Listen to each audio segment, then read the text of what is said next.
This ruined everything. And that wasn't even the first thing to go wrong. We took a risk painting this ourselves without a spray booth. We had to repaint the bonnet, and with time ticking, we had to get it sent off to the specialists. Will it be ready in time?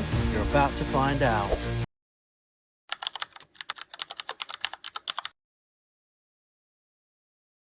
Last time we got the car fully prepped and ready for paint. This time it's going into primer, paint and finally off to the specialists. But not without a few surprises along the way.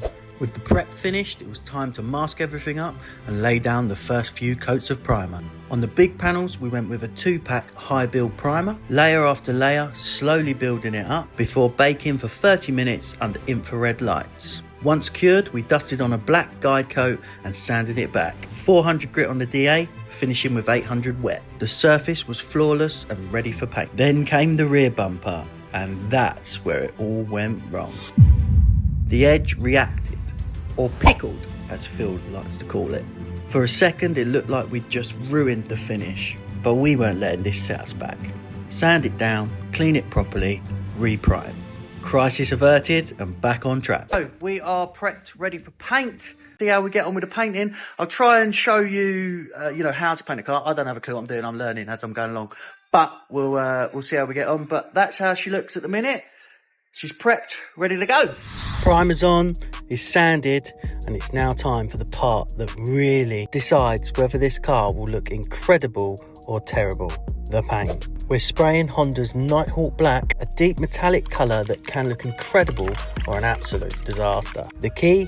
Getting the mix right. It's a solvent base coat thinned 50-50. Too thick and you get orange peel, that horrible bumpy texture. Too thin and it just runs straight down the panel. Nail it and it flows like glass. The first coat, that's just a tack coat. Think of it like the foundation of a house. Light, even, nothing fancy. But if you mess up this stage, every coat after will show it. And here's the thing, even with Phil's years of experience, spraying is still nerve-wracking. One slip of the gun, one little speck of dust in the air, and the whole job could be ruined.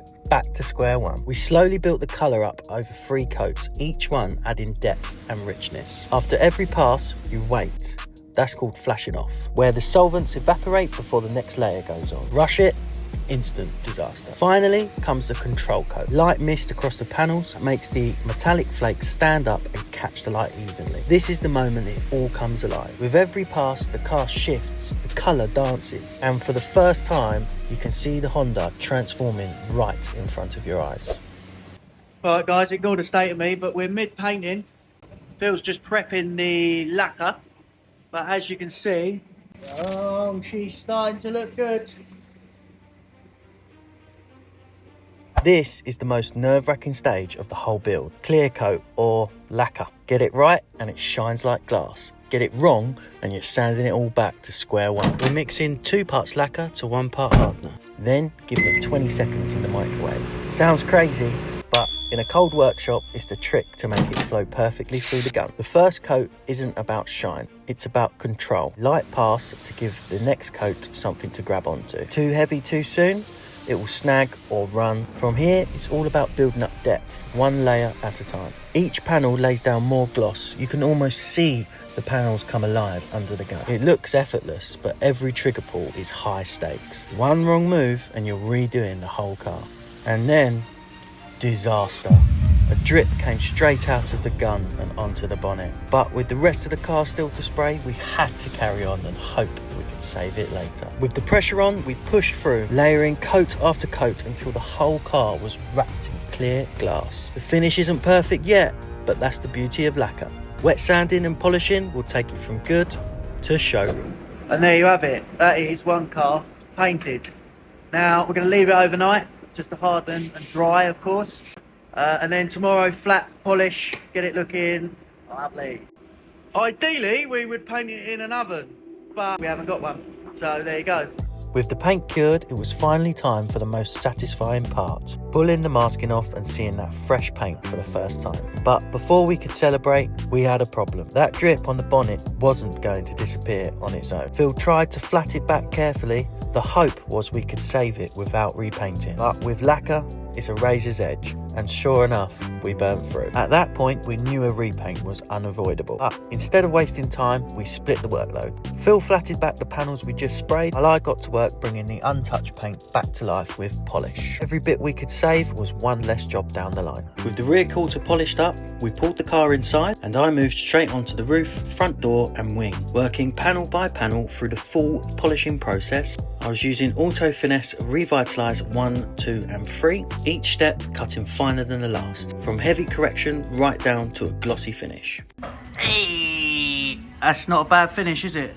But with the deadline closing in, every minute counted. After finishing the freshly painted wing, something didn't sit right. So I rolled the car out into the daylight to check it, and sure enough, the finish wasn't where I wanted it. Back to flatting and repolishing, and that's where things went wrong. In the hunt for perfection, I went in too heavy and burnt straight through the edge. At that point, there was no saving it. The bonnet and wing both had to be prepped for paint again. Because we messed up, we got a little drip of lacquer came off the gun when we were painting the bonnet.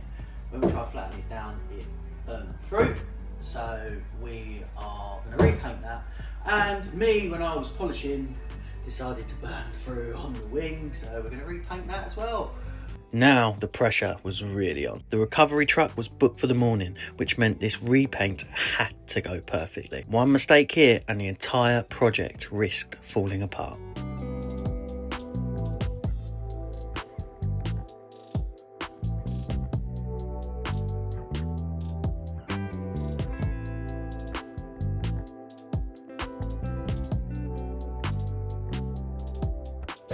Right, so it is the next day.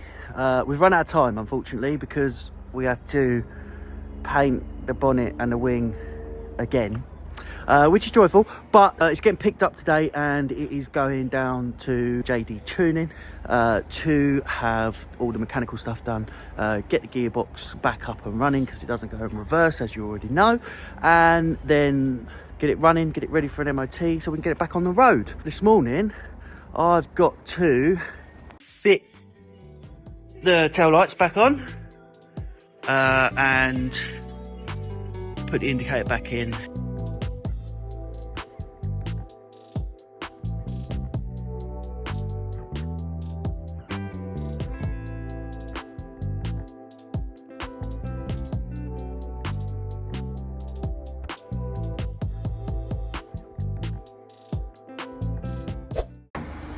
Truck's here, gonna load it up.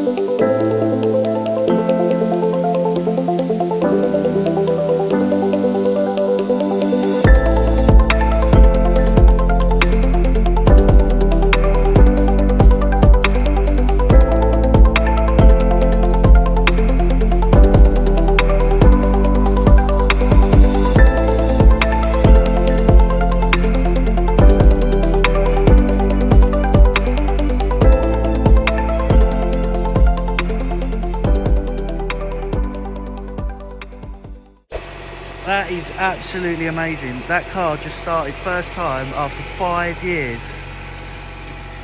First time. 5-year-old fuel. Started up, no problem whatsoever. Can you believe that?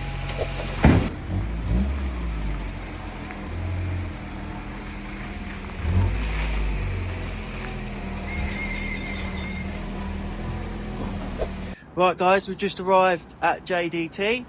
Car is on the ramp already. I'll just introduce you to Justin, who's going to be working on it. Justin. Hello, how are we doing? There we go. So what he's going to be doing, he's going to take the gearbox out, see if we can get it back up and running, basically. Get it going. Right, so just left the car with Justin. He's going to do what he needs to do. I am now heading back, and obviously I've got stuff to crack on with, but he's going to keep me informed. And we're going to leave the car here, and of course, yeah, wait for the next video, which will be coming out soon. Please subscribe, like, comment, do what you need to. Tell me where I'm going wrong, because I'd like to know. And we'll be back here soon to collect the car.